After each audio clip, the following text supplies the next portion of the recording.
আসসালামু আলাইকুম, welcome to my YouTube channel. আশা করি সবাই ভালো আছেন। আজকে আমরা যাচ্ছি হলো বরিশাল, ডাক্তার দেখানোর উদ্দেশ্যে যাচ্ছি, বরিশাল শেরে বাংলা।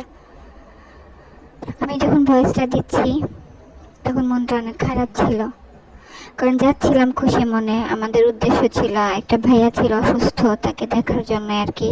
ভাবছি সেই সাথে ডাক্তার দেখায় আসবো। তো যাওয়ার পরে আমরা ডাক্তার দেখানোর শেষ করে যখন যে ভাইটা অসুস্থ তার ভাইকে ফোন দেই, সে বললো যে ভাইয়া 3টা বাজে অসুস্থ হয়ে পড়ছে, তাকে শেরে বাংলা নিয়ে এসে ভর্তি করা হয়েছে। তো আমি আর আমার হাজব্যান্ড দুইজনেই গেলাম। ভাবতে পারিনি এতটা অসুস্থ, তারপরেও আমরা ভাবছি যে যেহেতু আসছি দেখা করেই যাই।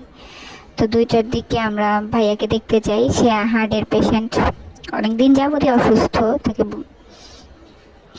কিন্তু এইভাবে যে শেষ দেখা হবে তার সাথে আমি কখনো ভাবতেই পারি নাই। কারণ ভাইকে আজকে যাব দেখতে, কালকে যাব দেখতে। আমার হাজব্যান্ড আসলে যেহেতু যাবো, এটা ভাইবা আর কি। অনেক দিন হয় যাওয়া হয় না, প্রায় 5.5 মাসের বেশি, 1 বছরের কাছাকাছি হবে। 1 বছর পরে আর কি ভাইয়ের সাথে দেখা। তো মাঝে মাঝে ভাইকে ফোন দিলে শুনতে পারতাম যে অনেকটা অসুস্থ হয়ে পড়ছে। তো ভাবতাম যে আল্লাহ যাতে একটা বার তাকে দেখতে পারি। অবশ্য দোয়া করতাম সবসময় যেন সুস্থ হয়ে যায়। কিন্তু আল্লাহ তাআলা কার ভাগ্যে কি লিখছে, কাকে কত দিনের হায়াত নিয়ে পৃথিবীতে পাঠাইছে সেটা আমরা কেউ জানি না। আর কিভাবে আমাদের মৃত্যু সেটাও আমরা জানি না। তো এইভাবে যে শেষবার তাকে দেখবো, এটা আমি ভাবতেও পারিনি কখনো। তো পরে ভাইয়ের সাথে আমার দেখা হয়, তখন দেখলাম যে মোটামুটি সে অনেকটাই অসুস্থ। তার পেট ফুলে গেছে, পা ফুলে গেছে। আমি দেখে অবাক হয়ে গেছি যে মানুষটাকে আমি 1 বছর আগে দেখছি, সেই মানুষটার সাথে এই মানুষটার চেহারায় কোনো মিল নাই। সে একজন অ্যাডভোকেট, বরিশাল জজ কোর্টের অ্যাডভোকেট সে। তো ভাইয়ের কাছে আমরা যখন যাই, আর একটা কথা বলি, সে আমাদের হয়তো রক্তের সম্পর্ক না, তবে রক্তের থেকেও অনেক বড় কিছু। আমার বিয়েটা যখন আমাদের কোর্ট ম্যারেজ যেটা বলে হয়, ওইটা ভাইয়ার মাধ্যমেই হয়। তো তারপরে আর কি তাদের সাথে যাওয়া আসা, সম্পর্কটা অনেক ভালো হয়ে গেছে তাদের সাথে। তার মা আমাকে অনেক ভালোবাসে। আপনাদের সাথে কথা বলতে বলতে আমরা নতুল্লাবাদ চলে আসছি। তো আমার হাজব্যান্ড আমরা নেমে গেলাম। আমরা এখন একটা সিএনজি ধরে শেরে বাংলা মেডিকেলের উদ্দেশ্যে যাবো আর কি। তো আজকে আকাশটা অনেক সুন্দর ছিল, মনটা অনেক ফ্রেশ ছিল যখন যাচ্ছিলাম আর কি। তখন কখনো ভাবতে পারি নাই তো যে এরকমটা হবে, বা ভাইয়াটা এভাবে দুনিয়া ছেড়ে চলে যাবে, এমনটা কখনোই ভাবি নাই। তো পরে আর কি আমরা যাওয়ার পরে ডাক্তার দেখালাম, ভাইয়ের সাথে দেখা হয়। তো আমাদের কিছু টেস্ট দেয়, রিপোর্টটা আমরা ওই দিন পাই না। যেদিন ডাক্তার দেখাইতে চাই ওই দিন আর রিপোর্টটা পাই নাই। তো রিপোর্টটা না পাওয়ার কারণে ওই দিন আর আমাদের ডাক্তারটা দেখানো হয় নাই। পরে আর কি আমরা পরের দিন ডাক্তার দেখাইতে চাই রিপোর্ট নিয়ে। এই যে আমি যাওয়ার সময় কিছু কিছু ক্যাপশন নিচ্ছিলাম, ছোটো ছোটো ক্লিপ নিয়ে রাখতেছিলাম, যারকে আর কি যেমন যেটা যেটা ভালো লাগছিল আমার কাছে। কারণ মনটা তখন ভালো ছিল আর কি। আর এই বিল্ডিংটা একটু অন্যরকম দেখেন সব কিছুর থেকে আর কি, তাই আর কি এই ক্লিপটা নিলাম।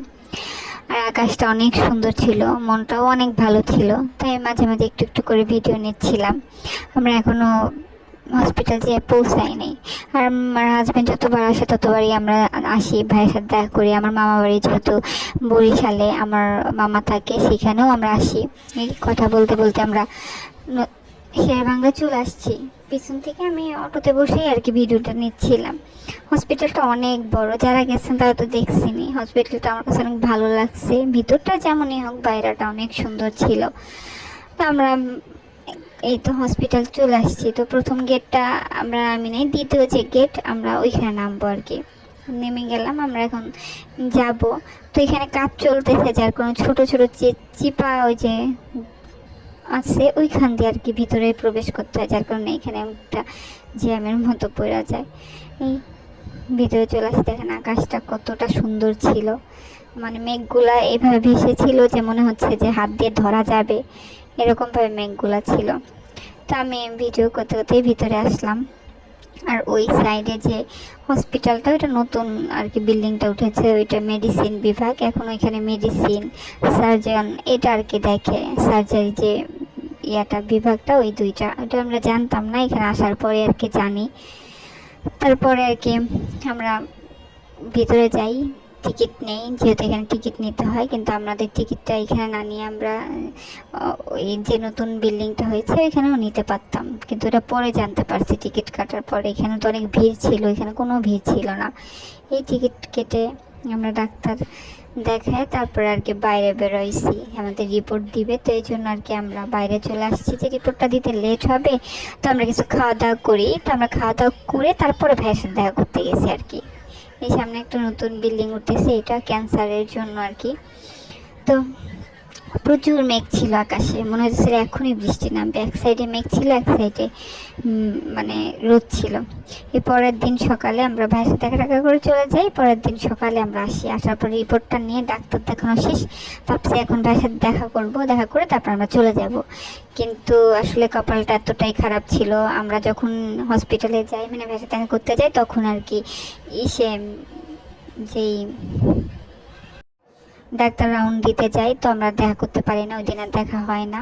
পরে এই যে সকালে অনেক ভিড় ছিল, টিকিট কাটতেছিল ডাক্তার দেখাবে, তো আমরা পরে ভাইয়াকে ফোন দিই, মানে তার যে ভাইটা সুস্থর ভাইকে ফোন দিই, পরে বলে যে আমরা এখন হসপিটালে, মানে আমি যাই নাই, তো বাসায় চলে আসলাম। আমরা বাসায় যাই, বাসায় যাওয়ার পর তার সাথে কথা টথা বলে আমরা বিদায় নিই। মানে পরের দিন বিদায় নেওয়ার পরে আমরা বাড়িতে আসি, আসার পরে শুনি 12টার দিকে খবর আসে ভাই মারা গেছে। পরের দিন আবার যাই, 27 তারিখে আবার যাই, যাওয়ার পরে এই যে কিছু ভিডিও দিলাম আপনাদের, মানে ক্লিপ দিলাম। ভাইয়ের জন্য সবাই দোয়া করবেন, আল্লাহ তাকে জান্নাতবাসী করুক। ঠিক আছে, অনেক খারাপ লাগছে, বোঝানোর মতো না, অনেক খারাপ লাগছে, তবে শেষ দেখাটা ভাবি নাই।